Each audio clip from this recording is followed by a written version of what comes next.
Yo, what's going on, fam? All right, this video is gonna be for my ladies out here. Well, actually, it's for anybody.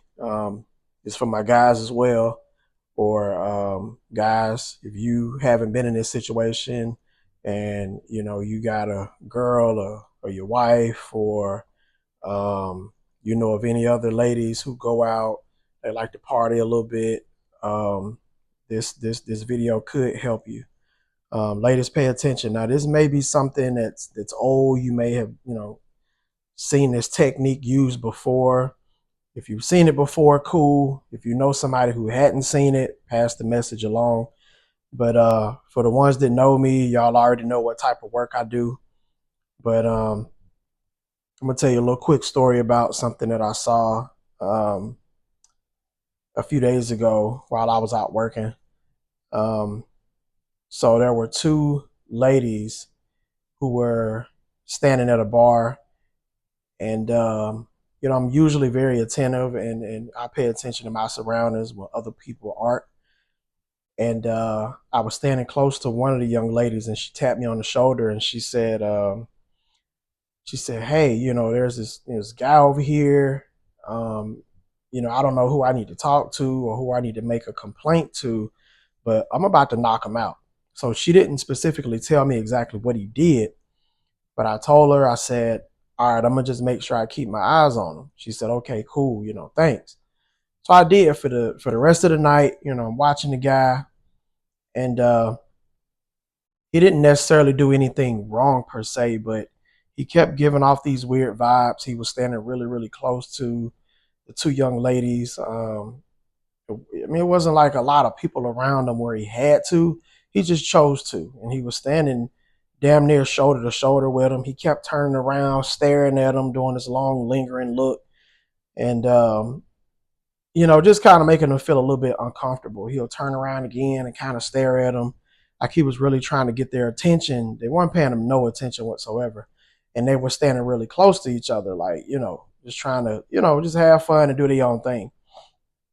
So at some point, I came off my post, and I put myself in between the individual and the two ladies. And the guy kind of looked, and he didn't really know what was going on, but I didn't say nothing to him. I just kind of stood down there where they were. And he kind of eventually walked off. He kind of looked back a couple times. He walked off. He came back. Then he tried to walk on the opposite side of them. And I said, "Hey, check this out, man. You look a little inebriated. You might want to go over there and stand over there." I didn't even tell him what was going on, but I believe he very well knew. The thing is, it's like he's not really gonna say too much to me, at that point, because I'm legit working.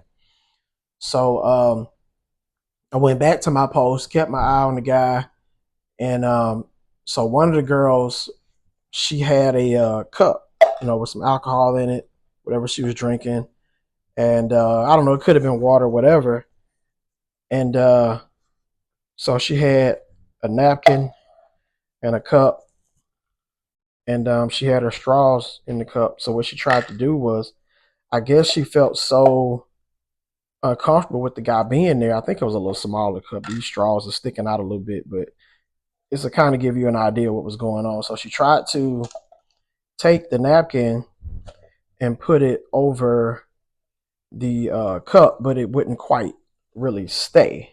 You know what I'm saying? Like it just wouldn't stay on top of there for some reason. So I saw what she was trying to do, and I was like, yeah, she must really feel uncomfortable with this guy, standing there. So I went down there and I showed her a little trick. Now, again, y'all might have seen this before, might have done this before. And so what I did was I told her to take the napkin, put it on top of the cup, okay, take the straw and poke a hole right in the top part. This is a strong napkin. And poke a hole right into the top part of the napkin, so that way, boom, it looks like that, right? So that way she could still drink out of it or whatever, and the napkin is covering the top part of the cup. Now, this would prevent somebody, or it will help prevent somebody from putting something down on the inside of your drink. It's not completely going to stop them, but it's just another step for them to do. They may be able to come up, lift it up, put something down in there real quick, but it's another step, And it's like when I showed her, she was just like so mind blown, like, oh, why didn't I think of that? You know what I'm saying? But also, ladies, I know y'all carry a lot of stuff with you in your purse.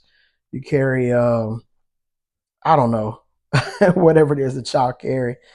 But this will also be something good to carry with you when you're going out, a rubber band. So if you ever get into this situation where you feel like you have to cover your drink, just also put a rubber band around it, okay, so that it can kind of hold it down on there a little bit. Now, if that napkin is too small, you may want to fold it out some, you know. That way, again, it'll make it harder for somebody to try to pull this out and put some in your drink and put it back. Okay, so if you come back and you notice that that rubber band is completely gone, or you notice that it has come up from around the sides, or it's halfway off, or completely off, or looks something like this, then somebody tampered with it. Okay. And if you get another drink, you could just simply take the rubber band off and you get another drink or whatever, you can save it for another drink. Now, the idea is that you never leave any drink unattended. I don't care if you're sitting at a table and you with your friends and you got to walk off and go to the bathroom and you say, hey, girl, I need you to wash my drink for me or whatever. You still want to do that because they may get distracted. They may have to get up and walk off, or they may not be paying attention. So first things first, don't ever leave your drink unattended. But that's just one little tip that you could do to save you from somebody putting something in your drink and, you know, trying to have their way with you later on. Who knows? But it's just an extra step for somebody to take to try to put something in your drink. Um, people like that, with that type of mind frame, just wanting to do you harm and stuff like that. They don't want to go through a whole bunch of steps. You don't want to make it easy for them to be able to slip something in your drink. But that's just a little tip that I wanted to show you guys right there. Um, that may actually help you or may help somebody else in a situation where you're around a lot of people or you're not around a lot of people. You're at a club, bar setting, restaurant, whatever. And, there's just something to think about. You know what I'm saying? It may save somebody else in the long run. So pass the message.